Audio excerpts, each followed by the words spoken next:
I go to ballparks and stadiums around the country, whether it's taking in a game, doing a public tour, or just checking it out on my own. If you watch my channel, you may know that I previously did a video on Wrigley Field. I went to a ball game on a rainy day and then posted a tour of it.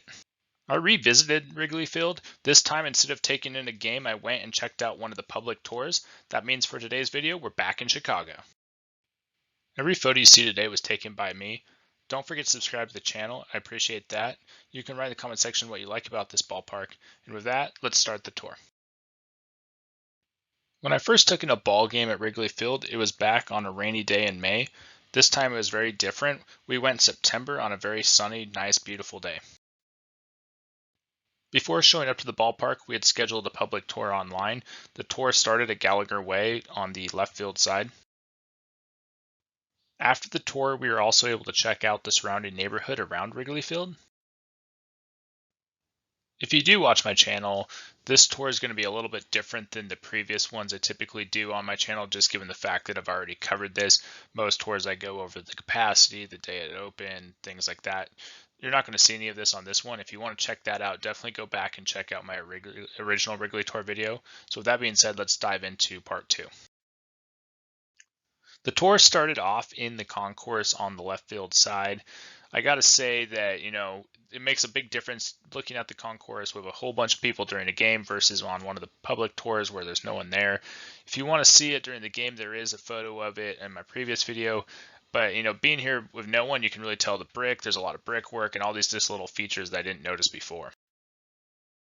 The next place I'm going to show you is the Catalina Club. If you look up towards the press box behind home plate, you can see the Catalina Club just below. Up in the Catalina Club, it's a very nice place. It is named after Catalina Island. If you know anything about the history of Catalina Island or the history of the Wrigleys, the Wrigleys owned, Wrigley Gum Chewing, and they also owned the Cubs, and they also owned Catalina Island. So this is actually referenced to the same island. Looking around the Catalina Club, if you don't know the history, you would think it's out of place at Wrigley Field. It has a very nautical vibe to it, kind of more of a California vibe. But once you know, okay, yeah, it's based on Catalina Island, it makes a lot of sense.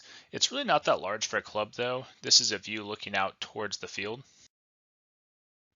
If you ever find yourself up in the Catalina Club, you will notice that there are doors that if you go through them, it'll take you out to the upper deck. The upper deck's not as large as the lower section of seating. However, there's still a walkway that goes through it and splits it into 2 sections, and then you can see that it's also protected from the rain. You also get amazing views from the upper deck. This is something you didn't get to see in my previous video. I never made it up here, and on a sunny day in the middle of summer or late early fall, it's just gorgeous up here. Highly recommend making it up to the upper deck. Wrigley Field's located in the north side of Chicago, and if you come up to the upper portion of the ballpark and you come out here, you can actually see downtown. For the people that don't really know Chicago, this is a good perspective of just how far you are from the downtown area. From the upper deck, you also get a good view of the press box. I've always been intrigued by Wrigley's press box. I don't know, there's something about it, I think just that old school look to it, it has a nice add to the ballpark. Dropping down to the lower section of Wrigley Field, you can see just how many seats are in that lower section. One thing I realized is, the ballpark doesn't seem to be that large, but it still holds 41,000 seats. And I think one of the main reasons that it's deceiving is just the lower section is just a row of seating that goes way back, which is pretty crazy compared to some of the modern day ballparks. Given how large the lower deck is and how many rows of seating there is, they do have this concourse that's really, midway up that allows you to walk around the concourse when you can still see the whole ballpark as you're walking. Another area that we checked out on the tour that you didn't see in my previous video is the dugout, which that's pretty common if you go tour a Major League ballpark, they usually go show you the dugout. I think a lot of the modern Major League ballparks, the dugouts, they look pretty similar. So, you kind of, it's like you see one, you've seen them all.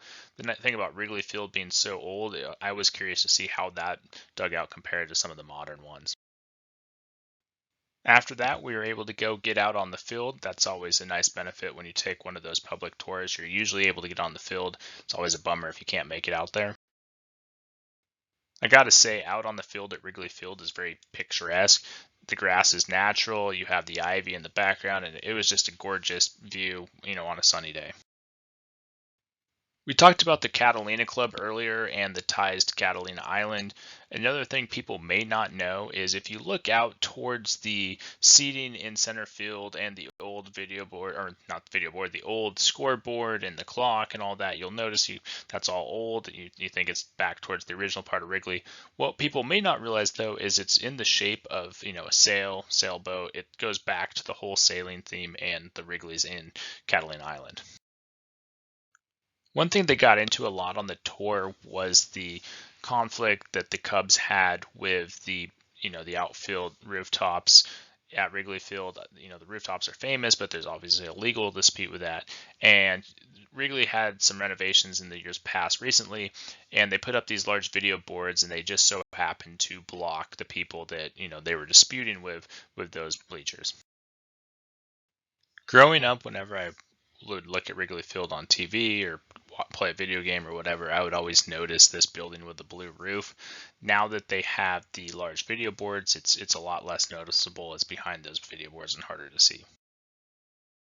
Whenever you see Wrigley Field, you always see the Wrigley rooftop bleachers, and that part's always very famous and shown off. What you may not see and probably typically do not see is the street view looking back towards the ballpark and behind the home run fence and the seating there. So I thought I'd show you this.